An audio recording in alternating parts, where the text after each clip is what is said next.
Alrighty. Okay. So, hello everybody, and welcome to episode 64 of Shoot the Breeze, a chill interview, a chill time all around for you and me. I'm your host, HeavyDivider, and alongside me today is, well, they're pretty much like a tech whiz on hand. They're really good with technology as well as programming and coding, as well as being able to make some different kind of models on hand here and there for the most part. Pretty much some of them from scratch on hand here and there. But my guest for tonight here is LOC anagram, if I'm correct. Last part, anagram? Oh, Ellison anagram. Allison anagram. Sorry, my apologies on hand. I do have a problem mispronouncing things, but we're going to call him Ella for short here. Welcome on in. Actually, why am I saying that? I mean in your world, actually. Thank you. Thank you for welcoming me in. My bad. Just realized I forgot about that. But yes. So let's go ahead and get down to the first question on it. How the hell did we meet? I think it was through Chaotic Fireblaze and Arnie VR. To be honest, I think I remember the first time I friended you. It was in the dodecahedron box, or the one with every side was a mirror.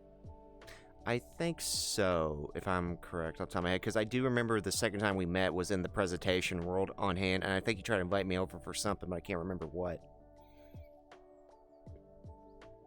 Yeah, I can't remember either. But yeah, I do remember you were like in a, what was it? 02 Avatar at that time or so. This was like 2018, by the way, like a long time ago on hand. Yeah. Yeah, this was back when I didn't know how to do Blender just yet, and I was in the process of learning. I gotcha. And well, hey, put it this way, hey, you came a long way from being able to do what you can here and there, all the way over to here and now. So there's that. You know, long process on hand, but hey, it paid off in the long run. So there's that. There's that on hand. But let me ask about your VR chat origins on hand. What got you started in VR chat for the most part? So I was an intern at a company called Delta Maker LLC, and my boss at the time wanted me to start making videos and whatnot, and so I wanted to really learn how to do the audio correct, because if your audio isn't right in a video, you can have amazing 4K footage, but if you have really bad audio, nobody's going to want to listen to it, which means they're not going to really want to watch it either. So I was in a server called the Casting Call Club, and so I would do like voiceovers and voices for Casting Call Club to see if I could, learn how to improve my audio quality from over there. And I'm sitting in a Discord call, and somebody comes in and starts saying the 2018, the late 2017, early 2018 meme, "Do you know the way? Do you know the way?" And I'm like, "What are you going on about?" And she's like, "You have to download this game off Steam called VR Chat. Just try it." And I'm like, "I don't have VR." "You don't have to have VR." I'm like, "Okay." I download it and I try it, and everything else has been pretty much downhill from there. I literally fell in love with VR Chat and the people that I could meet here. Plus, it kind of gave away to basically, like, in the way of just, like, VR technology on hand, which I'm pretty sure you've been heavily invested in, especially with, like, different kinds of off-brands, too. Like, usually, you have your classics on hand, like Oculus, Vive, and such, and then there's, like, some ones out there that people may not know about on hand, just because it's kind of like, you gotta do a little research to find them here and there. Yeah, one of the first things that I tried to do, instead of going out to buy a VR headset, is that I tried to convert my OnePlus using Google Cardboard and an application in the Google Play Store to convert my my phone into a VR headset and do it wirelessly. And then I found this thing that you can put to the front of your headset that would do finger tracking. So I had hand tracking before the index controllers came out. I gotcha. I got your hand. Which is still a revelation on hand to be able, kind of like move your hands around here and there, for the most part. Yeah. But yeah, being able to do that on hand is usually a wonderful thing to be able to try here and there. So, which is funny because it also became like this weird gateway on hand where basically almost everything became humanoid-like on hand too, where you see like people with like very perfect like body tracking on hand. Other times on hand, it's just like they do it where, oops, grab my own camera here. They do it where basically it was just kind of like making it to where it's. Again, it's almost like we're reaching that level of like anime on hand where it's just like everything is slowly but surely either going .hack side or like Sword Art Online when it comes down to it. That is the eventual goal of VR, is that you will be able, instead of going into your dream world where you sleep, that you will just connect yourself up to this computer. Mm-hmm. And you will be able to socialize with people in your dreams while your body is at rest. Which will be interesting on hand.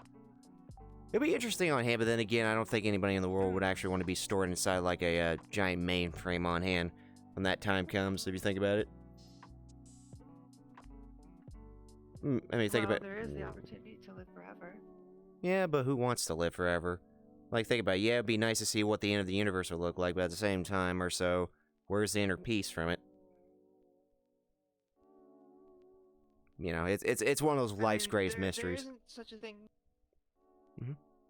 Right. Well, there isn't such a thing as permanence. Nothing is in the universe is permanent. But if you ever wanted to know more than beyond your own life, it would take more than one lifetime to actually learn it. So. Yeah. That's true. Like I said, it all tells in due time on hand when it comes down to it. Definitely in due time for what happens. So, let me ask about your hobbies on hand besides like VR chat in general. Now, I know about your programming.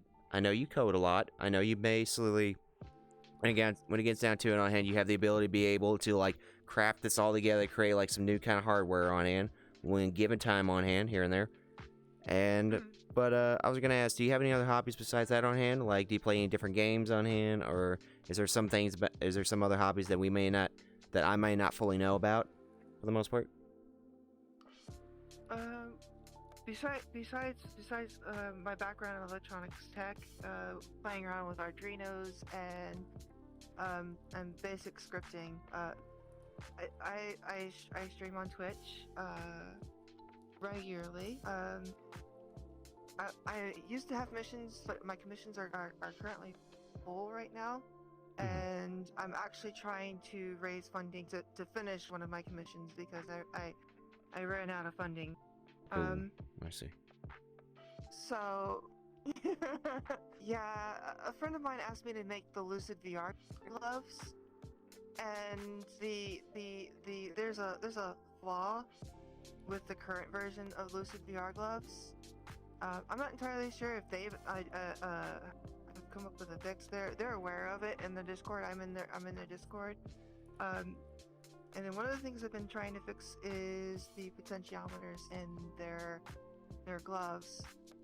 You have to oil them, and when you put oil in them, there's a thing called a wiper and a carbon film, and the two ends of the wires are connected to between the two. So when the wiper moves, the resistance value changes, and so then it's able to say move your finger in VR. But you have to oil them. And when you put an oil on something that's intended to be dry, it rubs off the carbon film. It's the film, it's very thin. And then you have to replace the potentiometer. My conversation with Lucas is that he was only able to get his to last about a month before they failed. And that's just dependent upon how often you use them. So I've been in the process of developing my own solution. I had an idea where I could use strings and a laser rangefinder. But the circuitry was going really deep into logic circuits, and very good at creating logic circuits, but the amount of space it was going to take up was going to be rather large, and so sometimes I have this habit of overthinking things or making things a bit over too complex. I gotcha. So I got together with a few other people in Lucas's Discord, and one of the things they're working on is flexible sensors. Um, the potentiometers and the motors, the haptic feedback motors, they're good ideas, but they're big, bulky, and heavy. Three things that you don't really want in a controller. Yep. Some people would consider the index controllers big, bulky, and a little heavy. So the goal would be lightweight, and you can almost ignore them as if they're not even there. So the route I'm trying to go is with the flex sensors and Hall effect sensors, so that way you can detect absolute position of the fingers. Okay. And so with a magnet and a Hall effect sensor, you can tell whether your finger is in between the fingers or on the edge of the fingers. I gotcha. And I can see where the funding part comes in on hand, especially when you require like certain kind of parts to be able to get it on hand. And sometimes some of these parts are like very rare to find too, depending on how small or how how it can be able to fit it in for the most part. It's like trying to find some of these parts I cannot even buy. I have to make them from scratch, which is what I've been working on. So there's a material called Pyrolex. It's a flexible material. What it basically is it's Kapton tape. You might, if you don't know what Kapton tape, it's very commonly used on satellites to thermally insulate satellites from the sun, so that way they don't overheat. And on the other side is copper film. And what you do is you grab a pen and you draw your pattern, and then you grab your etchant solution, which is an acid, and you literally burn away the excess copper that you don't want. And so I've been having trouble with that part of the creation of these gloves. Is creating the flexible sensors from scratch, because I'd have to make them from that material. I gotcha. So I need new acid. Is what I've been trying to work on, so that way I can make new batches. Gotcha. Isn't it kind of funny with the fact that basically, when it gets down to it, it's like you're trying to find the world's expensive jigsaw piece to be able to fit into this creation you're making. So instead, you got to try to jury rig one together with certain parts on hand to be able to get to it. Then again, I'm pretty sure when it comes down to like creating like any pieces of technology here and there, it's like its finest tuning on hand just to be able to get something going. So sometimes it's like, screw it, I'm gonna have to make it myself. Right. It always comes in hand with it on hand. So yeah, I've tried buying the flex sensors, but like one flex sensor is $10, and they're not all the right length, so I would have to custom make them anyways. I feel you. I feel you here. So yeah, it just takes some time on it, which roughly, let me ask you this: how much experience do you have in technology, if I can ask, or being an expert at it? I wouldn't necessarily call me an expert, and I don't really believe in the idea of any one person being an expert in any one field, because there's always new information that's coming out, and when there's new information that comes out and you don't know that information, then somebody could deem you not an expert. I like to think that I like to try to keep myself knowledgeable. Not so much as an expert, because there are so many things that I don't know, but I would absolutely love to know. Okay, I gotcha. And like I said, it's a constant growing field, anyways. Too, pretty much. You're gonna have to learn new things when it comes down to it, and sometimes it's like keeping up with the newest thing or newest kind of trend with it, or just like what's going on here and there, pretty much. So, but let me ask you this. What was the game that basically... Yes, sorry. If you wanted to ask how long, I've been Oh. I'm 38 now, and I've been into technology since I was 8. 30 years experience on hand. Especially career development and all that. Okay, well, there you go. There you go on hand. So, but I was going to ask you, what was the game that basically got you into gaming entirely for the most part? Say if you were growing up on hand, or so, if you ever knew about video gaming in general, or basically tried something out beforehand. When I was a kid, I didn't get to really spend a whole lot of my time like over summers, because like a lot of people, they get summer vacation. Mm-hmm. I never really got summer vacation. So what I would end up doing is I would end up spending my summers in the boardroom of AIG, or in my dad's business, where he had a closet, and in this closet it was like a big giant walk-in closet, and there'd be what was pretty much the server room. So every summer I would usually end up spending my entire summer in the server room, to the point where like I actually slept there for an entire summer. And so this was like 1992, 93, and Wolf and Doom. The DOS version of Wolf and Doom were really big back then. Oh yeah. To be able to play that was, I think, the first like 3D. The only other thing that was out at the time was the Famicom, the Nintendo NES. That was the first console that I had, was the NES with the Super Mario Brothers, or not Super Mario Brothers, the Mario Brothers, because I believe Super Mario Brothers was the Super NES, right? It was Super Mario Brothers. Yeah, it was like Super NES on hand. Pretty much, yeah. It was kind of like a weird remastered version. I think it was the remastered version of it, in a way. Because I know there was the classic one for like Nintendo, and then there's that one on hand. So yeah, it might have been a remastered version. But yeah, it was on the Super Nintendo. Yeah, so I would say, if you're gonna ask me for a console, I would say the Nintendo NES with Mario Brothers, and then for PC it was Wolf and Doom. That's one of the reasons why I kind of really like first-person shooters. I got you. No, I got you on hand. Which I will say on hand. Did you ever anticipate basically video gaming to kind of like evolve into the biggest thing we've got going on as of like here and now?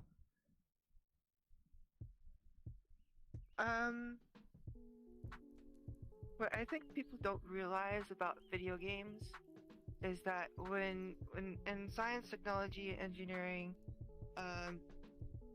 what you guys call video games, we call a simulation. And that's pretty much where video games evolved from, is because we needed to train people on how to do a certain thing.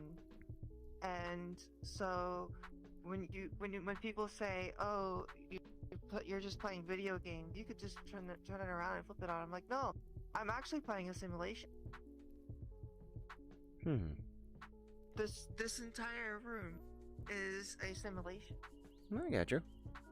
I mean, technically, if you think about it too, like that conversation we had about VRC and everything, VR in general, or so, it's just kind of like, we're getting one step closer to that one point where basically, yeah, like you said, it's kind of like it's like a simulation on hand. It's just like we're getting close to that point where reality and things that are simmed are basically being like combined together to where it's almost like one can, for some reason, it's like going to be like one cannot work without the other, apparently, where people can't go without the other one.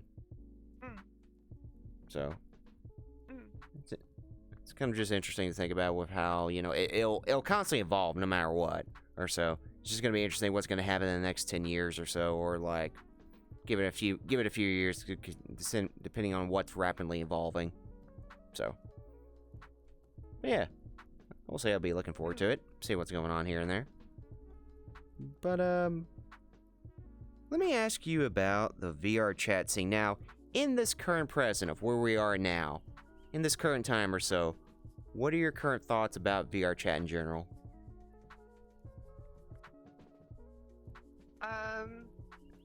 my current thoughts of like VR chat as a social experience is, I kind of think that VR chat and other games that are like VR chat that try to be VR chat are going to be ways for pe- people to connect and understand each other. I mean, there's only so many ways you can express yourself behind a keyboard, but the expression becomes completely different when you have the presence of another person in the same room, or at least that's the way it appears to you.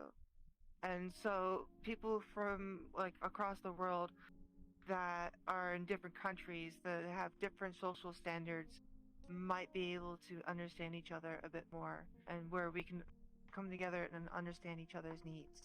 Hmm. I get you.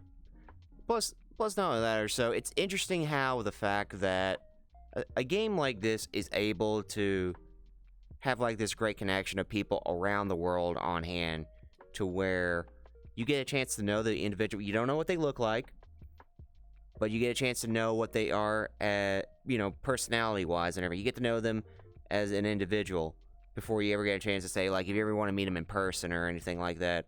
Or so, say, like at TwitchCon or like a PAX South, East, West, depending on where you are, or so.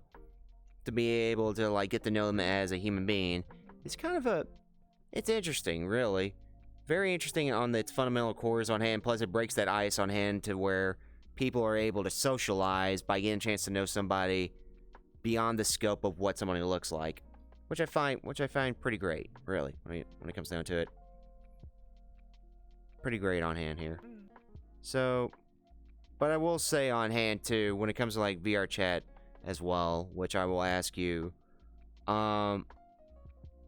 pretty much it's rapidly evolving in many different directions on hand, and plus, as we have community wise or so, they're always going to be. It's weird because we're like VR chat is like the smallest pond compared to anything else in the world, but for some reason, it's like everybody's got their own corner around the edges of the pond. You know what I mean? Community wise and everything else on hand, and then, it's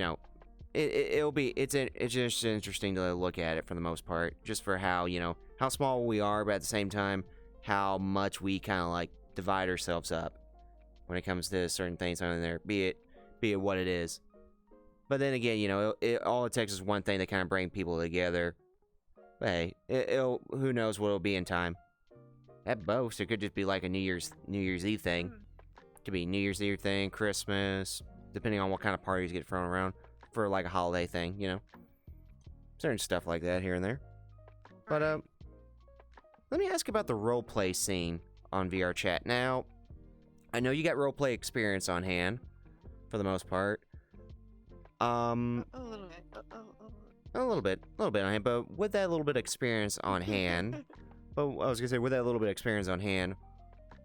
can you tell me about roleplaying for your eyes on hand when it comes to it?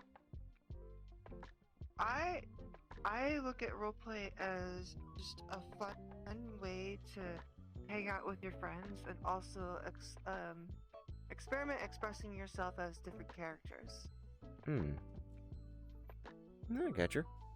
I was gonna say, any fun experience when it comes to roleplay for the most part, like anything that kind of stands out in your mind, or like anything that just kind of like brings that creativity of what you want to do here and there, depending on what kind of ideas you have flowing.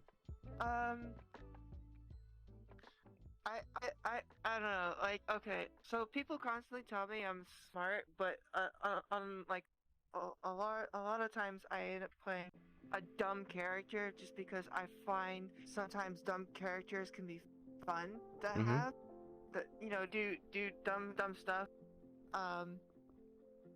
So I play occasionally I'll play a character called Taryn, and she doesn't know how to shoot. She has a bow. She's an archer, but half the time she doesn't know how to shoot her bow. So she's there for like kind of the comic relief. I got you. I mean, hey, plus if you think about it, it helps break the ice a little bit on hand, especially depending on what certain tensions are on hand here too. Because the thing too, with comedy like characters on hand for the most part, they're mostly there to remind you that not all role plays have to be serious. you know? Like super serious on Yeah. hand, it's like, just, super serious on, like everything's gotta be getting down the business on hand or so. When it comes to Like it. for instance, you can use this clip too because it's on my YouTube. But there is a situation where me, Tanner King, and pretty much everybody that's in this picture right over here, where we're sitting in like the map room of the ship, and Tanner says, "I don't want to lose any of my men. If you're going to die, just get out of there." And it's like, I raised my hand and I was like, "What about the girls?" Everybody falls. Just going, yeah, Tanner, did you forget that? What do I do? Do I just run triumphantly into battle? Oh, good lord. I mean, hey, when it comes down to it or so, which the greatest part about it is, no matter what it is roleplay-wise or so, as long as there's improv with it, that's where the most golden moments will just come out of it on hand, too. The most golden moments for it or so here and there. Right. Yeah, because when it comes down to it or so, it just helps, too, because it'll help you think on your feet no matter what it is or so. And sometimes there's that opportunity that just rises where it's just like, you take your moment to get to it, like the moment you described on hand. What do I do? Kind of things like that for the most part. Kind of the most things for the most part here and there. So, but let me ask you about being a content creator. Now, I know for a fact, and we've talked about this too, not too long ago, that basically before you did like content creating or basically streamer, so you used to do like tutorials here and there, depending on what it is, technological wise and everything in general. But I will ask on hand, when it comes down to it, especially as a content creator, for your own experience, what is that like, if I can ask? Well, when I used to make tutorials on YouTube, like people would be like, "Wow, you have so many views," and I'm like, "You know what? Just delete the word views and replace that with people help." Because that's how many people who came to me asking for help. And I don't know. I just think the internet is such a great place where, if you're struggling with something, you're never really you're just a keystroke away from help. You just need to know how to find it. Yeah. But yep. No, I got you. I was gonna say, which is interesting, because you could find anything in the world on the internet just to be able to get help with it on hand. Because I remember on hand too, like, example, I remember on hand that basically Zeshin at one point said that whenever you're looking for something on hand, say if you're trying to be like a programmer or sort of coder, just to kind of like get something working in Unity on hand, usually it always takes like a Google search on hand to find like a certain like set of coding on hand to be able to like grab it and then just mess around with it, and then you'll be able to kind of get it to work or so. Usually you just got to find something that somebody already made or say something that's like they made on hand and basically just take it and try to make it better on hand. Usually someone will create the standard and then another person will come along and basically create something that then nobody ever thought about on hand when it was to it. In the sense of like tutorials or anything on hand, sometimes there'd be somebody who will come along and be like, "Hey, what about this kind of point of view on hand?" Nobody really thinks about it. It'd be like, "Oh, I didn't think about this angle," for the most part. And it's just interesting just to think about it too, because you could just find anything when it comes to like YouTube or anything. Like, say if you want to learn how to do this or this, there's somebody who basically broke it down for it on hand. It's the same thing with like which I've kind of figured out too, with content creating. Depending on what game you're playing, depending on what kind of like tutorial you're trying to show people on hand what it is, here and there. For the most part on hand, you're going to find like different kind of variations on hand. Everybody's got a different point of view. Everybody's got a different kind of experience with it. But you're always going to find something very different that'll probably fit on what you're looking for here and there. So, but I will say too, when it comes to say video, okay, when it comes to content creating too, on hand, you mostly video edit everything you do, right? I was gonna say, Yes. when it comes to video editing on hand, is there like a certain style you go for? Is there kind of like something that really makes it interesting for you to do it on hand here and there or so? When I'm video editing, I don't think I'm quite like there as far as like the best or a really good video editor. But when I'm editing something, I'm imagining that I'm trying to tell this story or give this explanation to something, and if I can sit there and pretend at the end of the video that I know nothing, and then I can go watch that video and say that I'm technically now an expert, because that video taught me how to do the thing that I'm trying to do, then that video is good enough. I got you. I got you on hand. So like if I wanted to teach you how to install a keyboard, like, well, how do I install the keyboard? Where does this plug go into? Well, that goes in the back of your computer. Is it a PS2 cable or is it a USB cable? Oh, it's a PS2, then that goes into the PS2 port in the back computer. You just plug it in, make sure you orient it to the correct position, and then plug it in.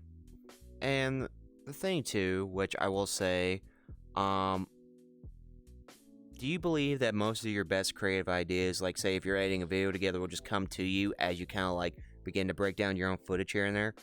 Like say as you find a moment here and there, will be like, oh, what would be great if I just had like this kind of text right here, or basically kind of like bring out like the kind of moment on hand, especially since you mentioned about telling a story and everything on hand when it comes down to it. Does that feel like it brings most of that out for you when it comes to it? Yeah, when I was making tutorials, what I would do is I would like try to add source material. So like if I was trying to make a point, I would put my point up and then say, okay, this is where I got that material. In college, when you do writing or any kind of technical writing, we call this the bibliography, and most people hate doing this part. But the bibliography, like even if you go to Wikipedia and you go all the way down to the bottom of Wikipedia, you can see where they pulled their information from. And eventually, if you keep going back into the sources, you'll find something that's peer-reviewed. No, I got you. It's kind of, it just. But. No, you're good. Go ahead. Sorry about that. Go ahead. I'm sorry. No. Oh, I was gonna say it's just kind of like. But. Yeah. So.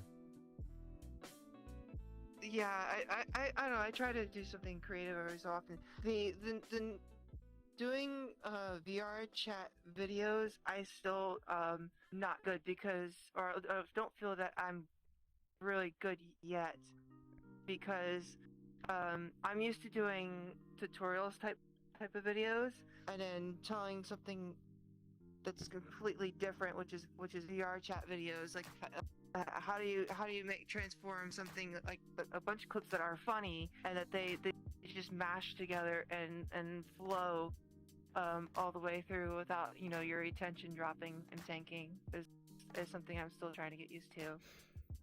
Yeah, that's usually the hardest part when it comes to like getting people's attentions on hand. It's usually the hardest part with it, just because of how, especially if you're editing a video on hand or so, how do you keep that flow going, like the impression of it here and there.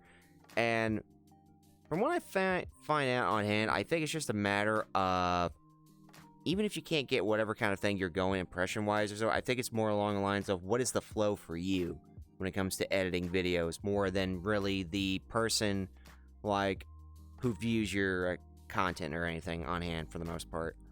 And I say this is because it's kind of like, if you can get the flow of what you do on hand and those you have closest to you that know how you edit here and there get the flow on hand for the most part, then really when it comes down to it or so, they kind of get the idea on what you are attempting to do, which I feel like is like a mission accomplished on hand for the most part, video wise or so, because that's usually, it starts out small with that kind of target audience of who gets what you're doing, and then it'll begin to grow here and there after because people are going to stumble upon what you do here and there or so. they'll stumble upon what you do here and there or so, and see how you do things for the most part when it comes down to it. Because everybody's got a different video editing style, no matter what it is. Some may be similar, some may be different, some may be a little bit out of the ordinary you didn't expect. Maybe that's what I'm thinking about is like, how do I develop a style for editing VR chat videos? Well,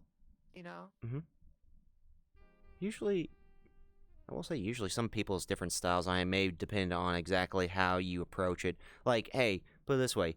Depending on what kind of text you put in, say VRC or so, if you change the color a little bit to the text or so, it'll be like something that fits you as the content creator or so. Usually that's a good change of pace to fit some style on it. It's a good first step, something that stands out for you.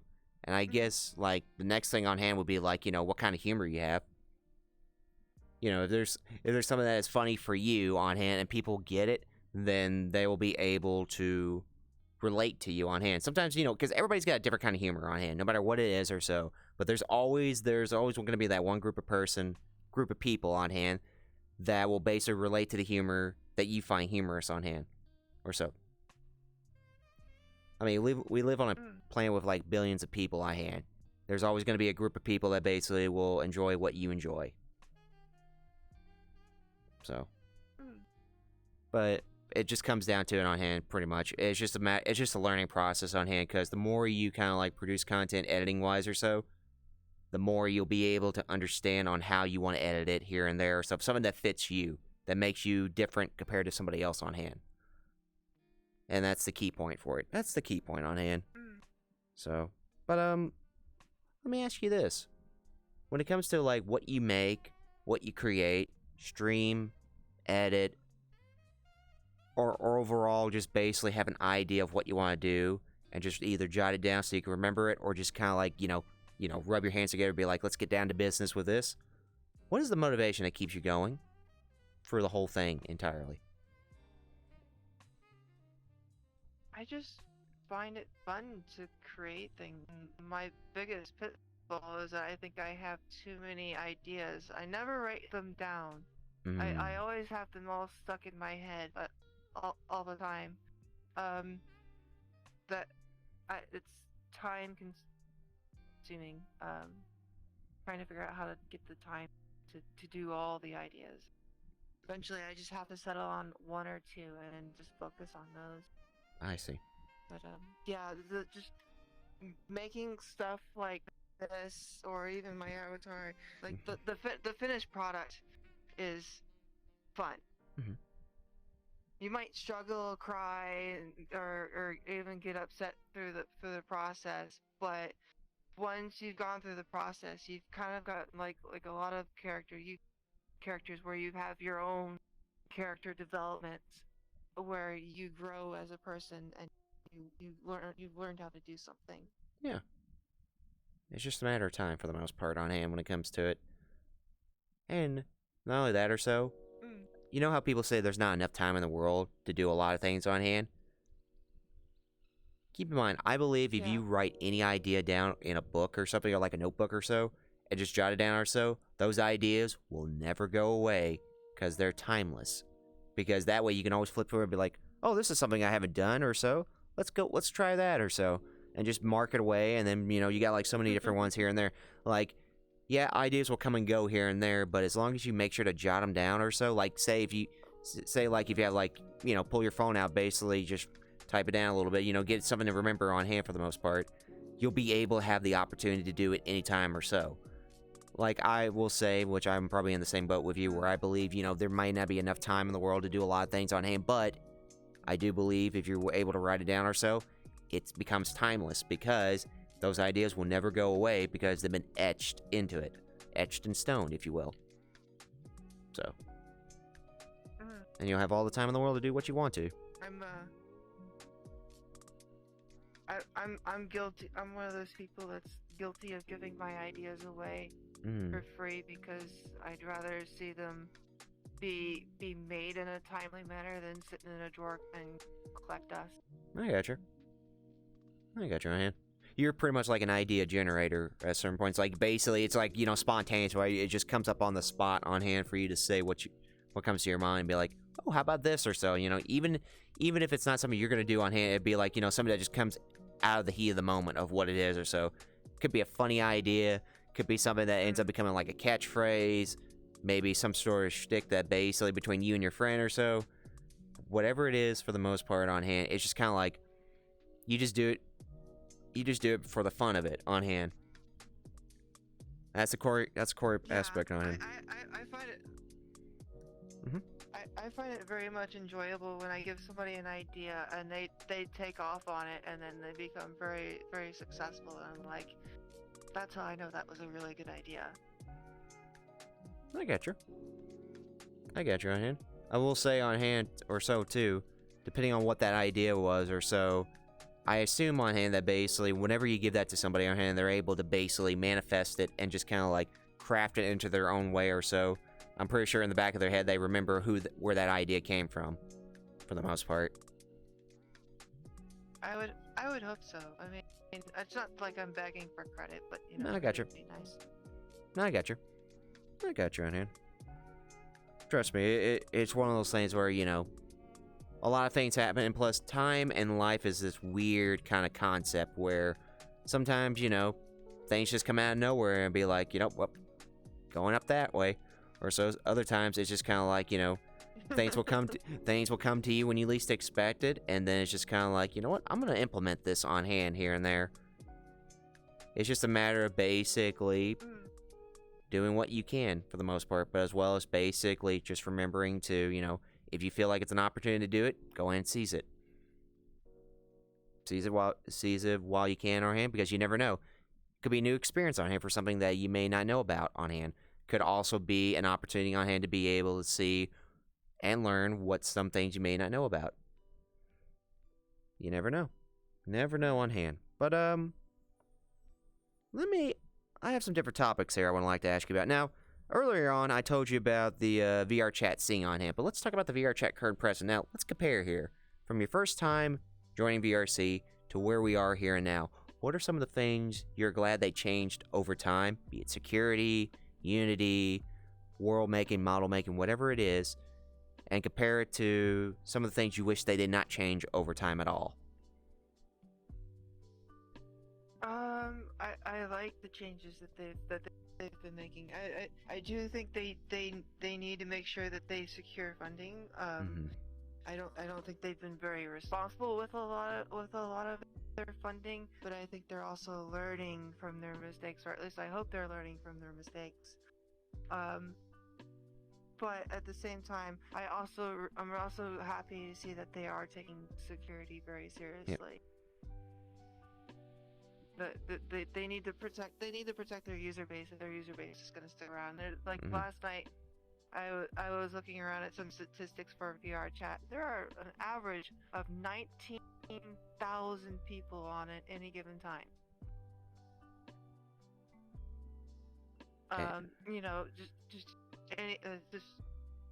That's a lot of people. VR chat has had its problems. Yeah, that's a lot of people. VR chat has had its problems where people have basically decoded VR chat's base code so that way they could take advantage of it and take advantage of other players and gain access to other players' computers, rip other people's models, worlds, and things like that, or even go as far as to crash people's computers.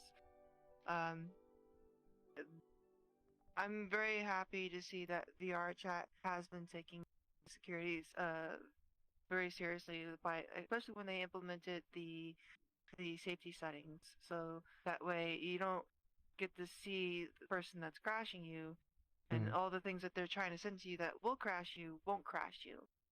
I gotcha. Which is kind of funny because I know people talk about the safety modes on hand, depending on what you're changing up on hand here and there. Especially you can change your own settings of what it is, or so show people's avatars, may not show their avatars, particles and whatnot, or so.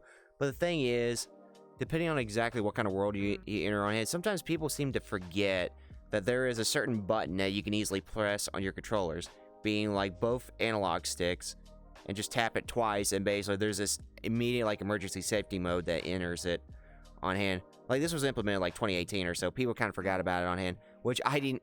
Which during desktop mode you can accidentally enter it on hand and not even realizing it. I think it was like accidental like shift twice or accidental. I'm trying to remember what button it was. I think it might have been both mouse buttons, but either way, all it does is it puts everything into safety mode where it hides everybody's avatars, textures, particles, whatever it is. And basically, you can disable it, just go into the options menu on hand and basically reconfigure it and get everybody else's stuff back on, including voice. I forgot. It also basically mutes everybody in that room on hand here and there. Friend, foe, whoever it is. And it's been around for quite a while or so. I think people forgot about it on hand. That's the funny thing.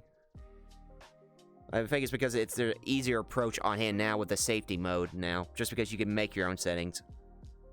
Instead of just automatically making it just like... With that, when you're using that safety setting, it means that something has already happened, right? And by the time something has already happened, it's usually too late. Right. So, you really can't prevent something that's currently happening, after it's happened. So the idea is that you want to take preventative steps to prevent it from happening, which is why I'm very happy with the safety settings. Like, if you just block everything that's not your friends, and then just trust it on up, that will definitely keep you safe. It's the visitors that, people who get banned and they just come back and they make new accounts and they get stuck as a visitor for a while. And I know it's sad to say, because we want to welcome the new people in, right? But like, we don't know nothing about you, and for all we know, you're a person that was just recently banned for a crash or a hacker or something like that. So it takes us, people like us who've been here for a while, we have a vested interest in our accounts to trust you. So it takes, like, we gotta talk to you, get to know you as a person. Because sometimes I'll get like random friend requests, and it's like, don't know if I remember you or not. I'm sorry, I have to decline the request. Yeah. No, I got you. Which is, again, like you said, it's sad on hand just because there are new people coming in every single day of VRC, just because they want to know what the experience of VRC like, and sometimes by accidental fault on hand, depending on, if they have no experience of the game in general, or like the understanding of like certain places on hand. Now understand this. Now this is kind of like it could be a civil debate on it, depending on what it is or so. But it depends on what world you enter in VRC that will determine if you're going to have a good experience or bad experience on hand in a public world for the most part. Now understand when I say this, for the most part, not all public worlds are completely bad. Only the certain select ones, depending on which one you enter. Like put it this way, when you enter the pug on hand, it's guaranteed 50-50. At best, maybe 25-75 on what you're probably going to enter in with. Same thing with like certain worlds, depending on what it is. But sometimes it could be a random encounter. It could be just like, accidentally walking in on something you didn't realize what was going to happen. But for overall sake or so, you're also going to be meeting some different people here and there. As of right now, especially in public worlds, most people in public worlds are more concerned about basically meeting people who trying to find people who are on PC, because half of the time or so they're trying to find, half the time they bump into people who are like Oculus Quest users or something like that. Now, don't get me wrong, I understand the implements of like having Oculus Quest on it, because it's got its benefits. You don't have to walk around with wires and anything on hand. Be able to like experience it in your own way here and there. The only downside to it is, which it can be fixed, but it's also a little faulty, is the fact that you can only see certain people's avatars here and there. You can only see Oculus Quest user avatars. Yeah. PC avatars will probably default into something that's only Oculus Quest friendly here and there. So, but there is a workaround with it. Unfortunately, I think it's pretty faulty. So you have to do remote desktop connection or not RDC. That's with Windows. You have to plug it into your tower and everything like a normal VR headset. But the thing is, Yeah. it's kind of faulty because sometimes it works, sometimes it won't work, depending on what kind of good headset you got or so. For the most part, it's from what I hear, but it can all depend. It depends on it. So. Yeah, there's a wireless option that connects to your computer. I just can't remember the name of the application off the top of my head at the moment. But I will say this. If you walk into a black cat, and you notice that all the grabbable objects in the entire black cat are sitting in one spot, leave. Just leave. Because what was mostly transpired there is that some hacker or crasher decided that I don't like this person and attached every grabbable object to that person, and that those objects will orbit that person until they leave. So to prevent that from happening to you, just leave. Huh. Just assume that that person is still there occupying that world, leave. That's kind of new. I was gonna say, that's kind of a new thing to see on hand for the most part, here and there. Especially, be able to see, like, just imagining, like, some person just doing that, just, like, they turned you into your own planet where basically you got everything orbiting around you for the most part. It's just kind of a strange experience. They could force change you. They could force change your avatar so that way you're force changed into a public nude avatar with genitalia on it, and then all they have to do is take a picture of you in it, send it to the devs, and bam, you're banned.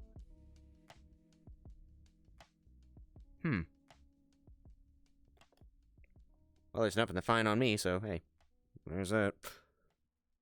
But anyway. There's a reason why I don't really hang out in pubs all that often, but I have been trying to do some experiments in public since one of your videos that you posted saying that publics are getting better. Yeah. And I've been going around trying to see if that's true, and it hasn't always been the truth. I like a week ago, I walked into the JobCon event, and there was just somebody like standing at spawns, just like constantly spamming the N-word and doing all the really mean things to the N-word. I gotcha. I got you on hand.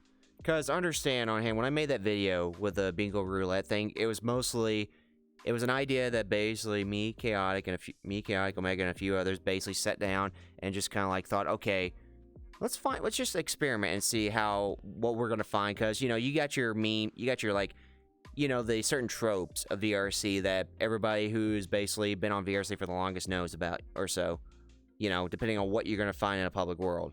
So we thought we'd go ahead and have a look at it and see here and there. Everybody had I can assure you, we all split off in different worlds, never in the exact same world, and basically try to see if a different experience on what we have on hand here and there or so.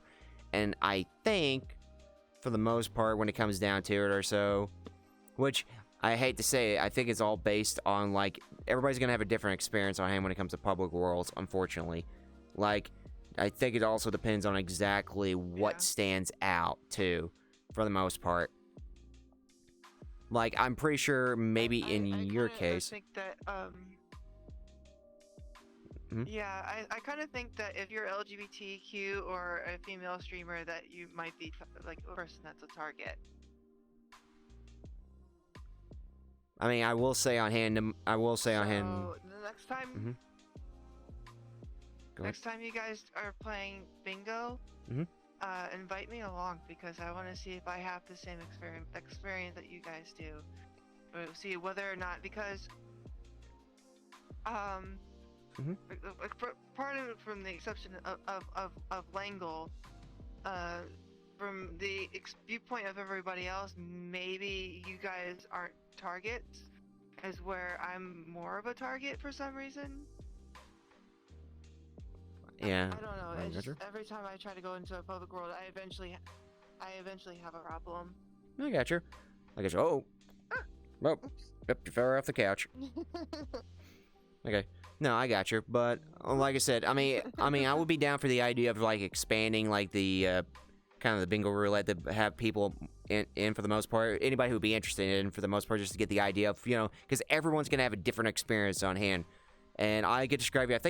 I think my experience for the most part was mostly positive, but I think it's just because there was nothing really much standing out about me, which is kind of weird to say. But at the same time, it's one of those things where I don't think anybody had a problem with me on hand for the most part, because there's not really, I guess, out of the ordinary, I guess? I don't know. I guess I somehow blended in, which is funny to say, because I'm just an Iron Man in a top hat, mustache, just like red scarf and everything. You'd think that would stand out, but no, I just blend right in, which is fine. I mean, I'm like observing everything, but yeah, I'll be down to try to do that on hand, which I think is on the notebook I have on hand to try to do another one of those on hand. I think it's just a matter of like getting a day, see what everybody would be down for on hand, and then see what kind of experience we got. Just a matter of getting to it and see what we got. But I also think that it might have been like the day of the week that you guys tried it on. Like you probably tried it like on a Wednesday, right? We did it on a Thursday, I believe. It was like a Thursday night. Because I think it was a Thursday. Yeah, no, actually, no, Wednesday. Actually, take it back. Wednesday it was. Yeah, you're right. I think the toxicity dies down in the middle of the week, and then the toxicity goes up around the weekends. Because I do remember we got done with the Mythic LRP, and then crowds are on. Mm-hmm. Yeah, different crowds. I think different crowds are on at different times of day.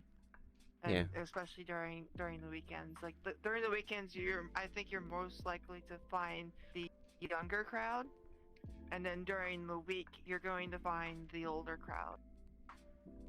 And so the people who are just here to hang out and socialize, and then you have the younger crowd who doesn't really care if they cause problems. No, I got you. Yeah, I will say there probably is like different crowds on hand here and there, because I will assure you on hand, the norm on hand for the most part is Friday and Saturdays are mostly like drinking nights for certain people on VRC here and there, depending on if it's like you're in a friend's a guest, or you mostly have people in private worlds doing whatever they do here and there. And then after that, Sundays is like this weird, like, slow day on hand, because everybody's either recuperating or they're all passed out somewhere here and there. So. And then Monday's usually like the start of the week or so here and there. But yeah, it's just a matter of like getting that day scheduled down, and then yeah, I'd be down to do like one of those bingo ones again. I'd be down for it. But let me ask you this: is there anything you're looking forward towards for the most part on hand? Like anything VRC wise, or anything you got coming up that you're gonna be working on here and there? Just the gloves that I'm working on for the Lucid VR gloves that I'm working on. Okay. Right now I'm working on the finger tracking, the better method for finger tracking, and then later on in a future development, I'm going to be working on haptic feedback for them, and I'm not going to be using motors. Nice. I'm going to be using inducers, which should be quieter than vibrational motors. So you know the Tesla suit, the vest. Yeah, the kind of the driver for that is open source. Yeah, it has like vibrational motors, the kind of motors that you would find in like your cell phone. They're really small, but they're also very loud. So your mic picks them up very, very easily. I'm working on a different type of motor that is very similar to how the speakers in your headphones work. Oh, okay, nice. Where by applying a magnetic force, it will either apply or unapply pressure to your fingertips. Okay. I got you, man. That sounds interesting. And I will say, for the most part, I'm pretty sure that's going to require a lot of funding on hand to be able to kind of get that going too, correct? Yeah, that's usually the thing. Especially if you're making things from scratch on hand or so. Yeah, and before I even try to ask for funding for stuff like that, I try to make sure that I have a proof of concept first before I say, hey, go fund my GoFundMe that might not go anywhere. And then people get upset when they, I put all my money into this and there's nothing coming out. I'm like, yeah, no. If I'm gonna set up a GoFundMe or something like that, that means it's a serious product. There's a thing, and I'm very serious about it coming out, and very serious about doing it. Mhm. Right now, I'm in that research phase. I gotcha. Because you want to make sure you have the right part, or the idea of what you're going to try to make a part of. I want a functional prototype to show before I say, hey, I need additional funding to fully manufacture this as a product. Gotcha. I got you on hand. I will say too. I was gonna ask, do you have a coffee? There's a site called Coffee where basically people can actually like send you coffee on hand. Depending on what the price is or so. Not like actual coffee, like funding way, kind of like similar like the Patreon in a way. I think the difference is, keep in mind I don't use coffee, but it's kind of like a way to like help fund things on hand, or artists use it on hand, by the way. People who draw art and everything use coffee on hand, so I don't know if it'll help you out on hand, but it's an idea to look into. Yeah, I'll consider coffee. I mean, I've had a Patreon. My Patreon's been dead for years, so maybe I'll reactivate my Patreon. Okay. Maybe people want to subscribe to me on Patreon. Then they could do that. Yeah. But just don't give if you want to give, but don't really necessarily expect anything for far out as like a year. Like it usually takes me a year of research and meticulously trying to do things. When I try to do things, I try to make sure that I do them right. Mm-hmm. I get a little anxious about that, because if you do in certain circumstances, if you do something the wrong way and the thing that you're doing is dangerous, then people can get hurt. So I try to take that type of mentality to a lot of things. I got you on hand. I got a curveball question for you here. Now, when I say curveball question, because everybody's going to have a different answer to this on hand, and all depends on exactly what it is, but let's talk about anime. Let's talk about some anime here. Like I say, everybody's going to have a different question on hand here and there. So, when I say the word anime, what's the first series that pops to your mind? First series? Yeah, first kind of series of what, anime series that pops in your head.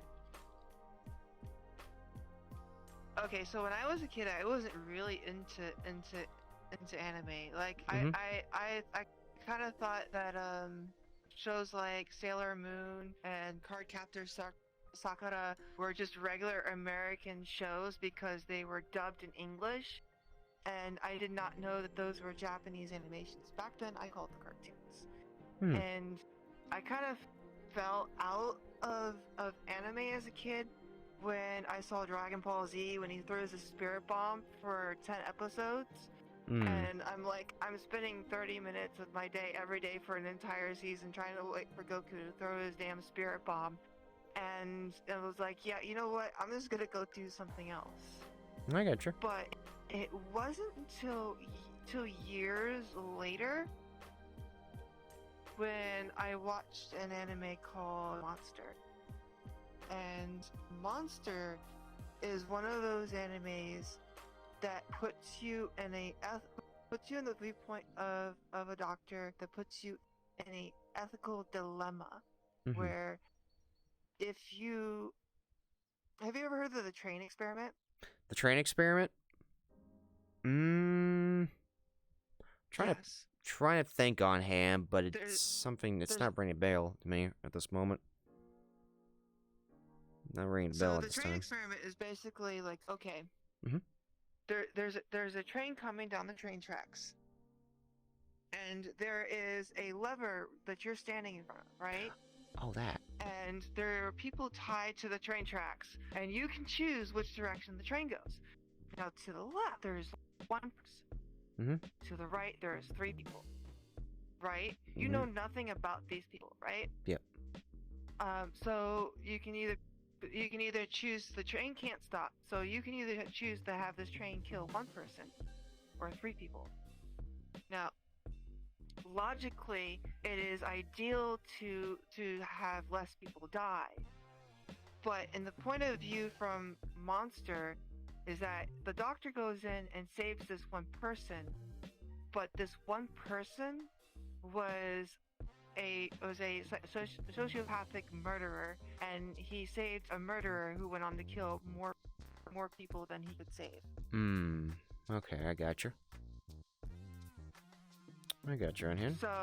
So you kind of go through this whole entire character development and story and plot, and that was something that I kind of feel was missing from like a lot of the animes that I was watching, where not to narc or hate on Pokemon, but like how many times can I watch Team Rocket blast off again before I get bored? I got you. I mean, anime is like either it's legitimately funny, or it's one of those animes that where I can get really invested into the story. Are the ones that I really enjoy. Okay, I got you. Which will actually lead me to my second question on hand. If you had a top 3 or top 5, it could be anime series, it could be a movie, or so. What would you have on it? It doesn't have to be in any number order on hand, for the most part. Monster, Clannad. Clannad will make you freaking cry, and if you don't cry by the end of the second season, I don't know what to say.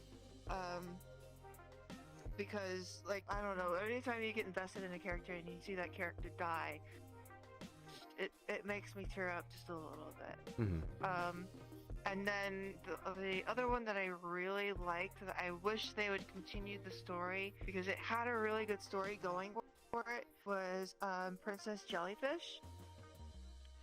Unfortunately, they stopped it after like the first season, the first or second season of Princess Jellyfish.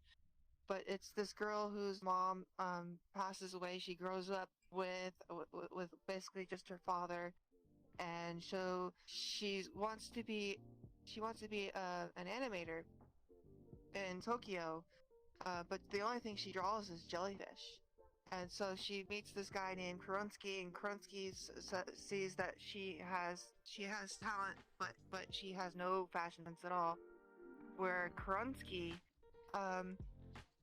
he cross dresses and he knows everything about fashion because his mom was a model, and so he inherited her fashion sense. So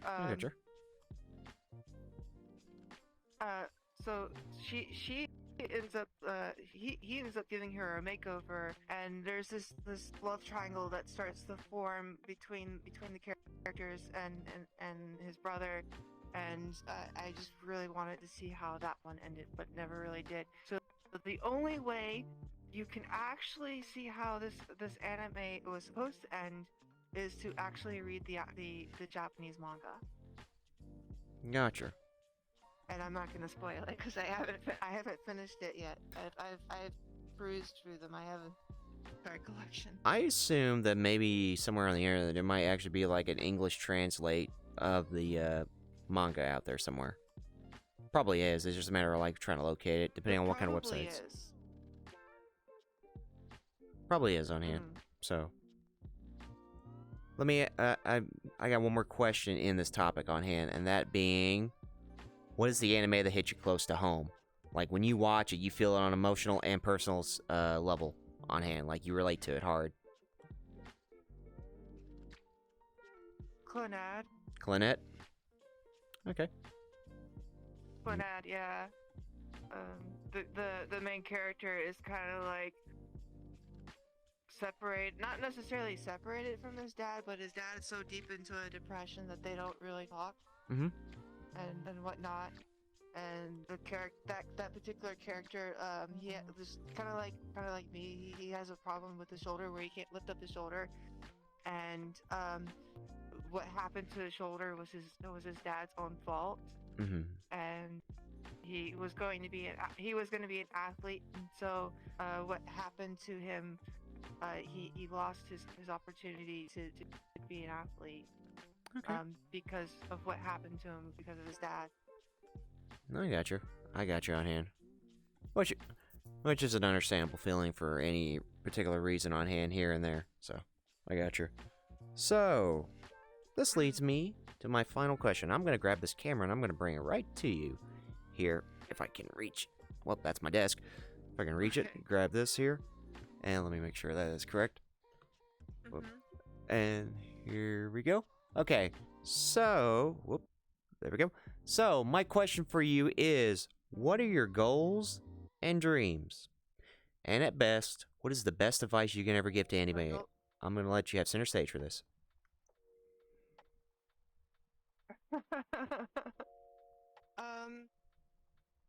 My goals right now are to hopefully get out of debt. I got Sally Mae like sending me emails every day, and I know a lot of people are in debt, so it's not like it's a situation that's unique to me. But yeah, I would really like to get out of debt. I know like last year in 2020 a lot more people are in debt and that they're really far behind on rent, but yeah, getting out of debt, like being nobody's slave and having nobody as your master would be nice, because yeah, far as the future, I want to see technology progress as far as VR goes, and see what part I can take in progressing that. And even if I have to continue to give ideas away because I can't put them out myself quick enough, because I can generate them faster than I can actually do them myself. Uh, yeah. Right. As far as advice, don't ever let anybody ever tell you that you can't do something. I don't care what your age is. If you're 12 and you have $1 million idea, do it. Put it together. Even if it was, say, NASA that told you you couldn't land a rocket, prove them wrong. In fact, prove them right. Either way, you have learned something from the process. Alright. Solid advice on hand. Solid advice and solid goals on hand, too. Especially for the amount of things you have to do here and there overall. So, hold on a second. Let me see if I got that right. Oh, yeah. Oh. Trying to make sure I got that correct on hand. Alright. There we go. So, before we go, and before we call the interview on hand, I want to ask everybody in chat, does anybody have any questions for Ello? If you have any questions you would like to ask him on hand here and there. Any kind of questions you want to on hand. While they are coming up with questions, let me ask you this. Your name, LOC. Where did that come from? Ellison, sorry. My apologies. Ellison. It's Okay. Ah. it's an anagram. It is an anagram, but I like to make people think. So I'm gonna let people think what the anagram could be. Gotcha. I got you on hand. I got you on hand. And I will ask too on hand for the most part. When I ask, while we're still waiting here and there for questions and everything, I will ask too on hand. Another question I was gonna ask. Depending on, since we talked about VRC and we talked about like other kind of like games that are like similar to VRC in general here and there, like say Chill Out VR or like Neos VR or so. Will there ever be an opportunity on hand to basically try those games out and see what their experiences is like on hand, depending on if you ever have free time, for the most part? Depending on if you want your different kind of experience on hand here and there? Yeah, actually, I've tried Neos. Neos is pretty cool because you can actually the things that you would do in Unity, you can just do inside of Neos. So without having to take off your headset, you can do the whole entire experience of avatar creation, Hmm. to just hanging out with people inside of Neos. So Neos is a pretty unique and good experience. Um, I, if VR chat doesn't support it, I promise you Neos will. Hmm. So, like for example, the HTC Vive lip tracker, VR chat doesn't support it. I mean, there at one point, HTC Vive like completely sold out of lip trackers, right? Because it didn't matter if you had what headset you had, you could attach it and it would still work. So, with the fact that HTC sold out of lip trackers means that there's enough people who would want support for that, but VRChat doesn't support that, and the only place that does support it right now, to my knowledge, is Neos. So yeah, Neos is a pretty unique experience. I already have my avatar uploaded over, or one of my avatars uploaded over there. I gotcha. And Fruxius and a bunch of his friends invited me to come over there and to hang out with them at one point. And it was very early, and I was on an older computer at times, so I was experiencing some motion sickness in Neos and didn't try it for a while, but it's actually a lot better now. Okay. I gotcha. Because I kind of think on hand, especially, moving from one game to another, it's kind of like one of those moments where it's just like, you're familiar with this environment on hand, but when you go over to another game or so, it's kind of like trying to get that feel of it on hand. It's like an unnatural feeling. You're in an unfamiliar place on hand here and there, and you're just trying to like figure out what works, what doesn't work, and how everything goes for the most part. I was gonna say another question I had for you is what I was gonna say for everything you've kind of like taken and basically try to make it as your own, especially like make it from scratch on hand, be it modeling, being like technology in general, just to like make it together on hand for the most part. What is one idea or concept in your own mind that you thought about making for yourself on hand? That if it comes to you on hand, if you had enough time in the world to be able to make it, or if it's going to be like one of those things where, you make it over time or so, what would that idea be? And I will say, if it's something classified, just because of what it is, you don't have to say it. Because I know for a fact that... Because I understand the business idea. I have had my experience with... I have had some experience with some stuff classified, but I won't. I like to think of myself as a pretty much open book, but when it comes to the classified stuff, I for the safety of myself, my fans, my family, I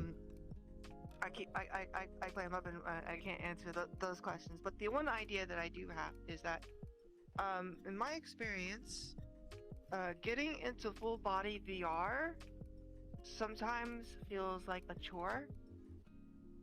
And so one of the ideas that I have, especially with these bend sensors that I'm working on, is what if it wasn't just a chore? What if it was just an outfit that you put on, right? Like a t-shirt or a pair of tight fitting leggings or something like that, where you just put on a pair of pants and the pants are being tracked.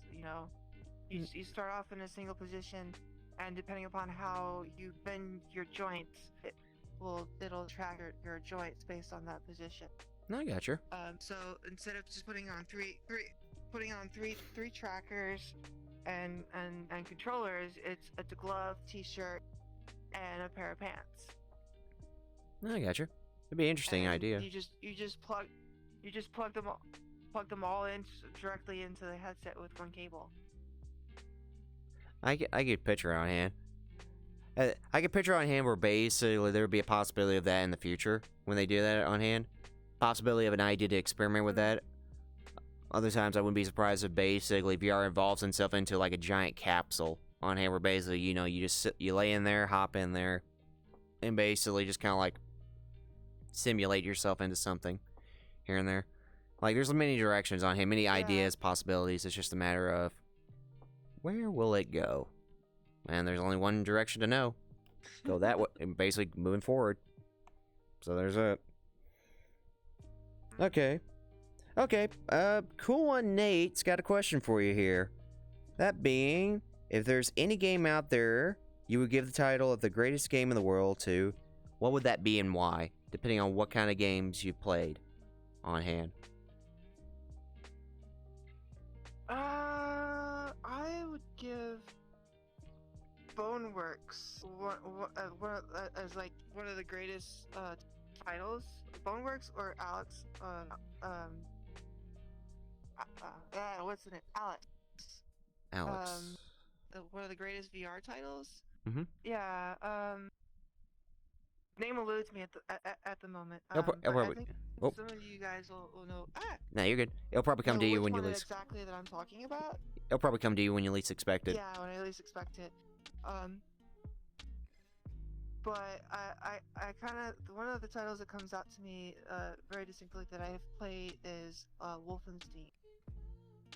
Where the newer one that came out like 5 years ago, 5 years ago is relatively old, but like the graphics were really good. It had more of a style, and that Wolf and Doom are games that are kind of close to me because I grew up playing those games. So it's kind of nice to see those types of games to evolve what they involve in. Yeah.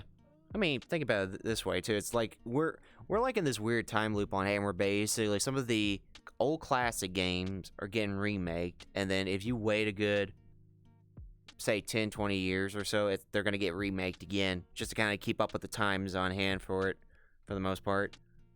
Because it's interesting to say that, because it's kind of like, you know, Doom came out like 1991, 1992, say for the most part, and then basically it got its remake in like 2010, 2011, and then basically its sequel and everything, it just kind of expands on it here and there.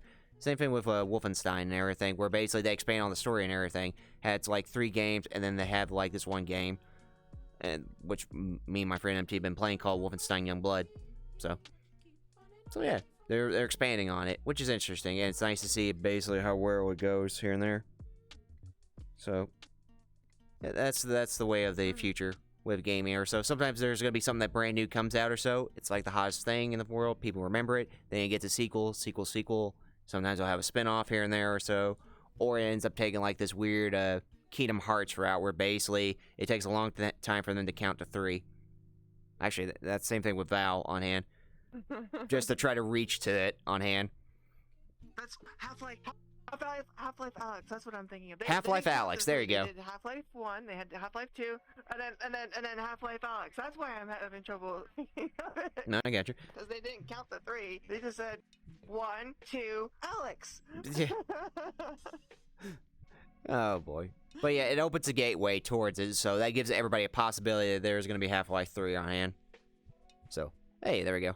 Hopefully that will be the case for it. But I don't see any more questions on hand here for the most part in my chat, so I will say on hand, that'll be episode 64 of Shoot the Breeze.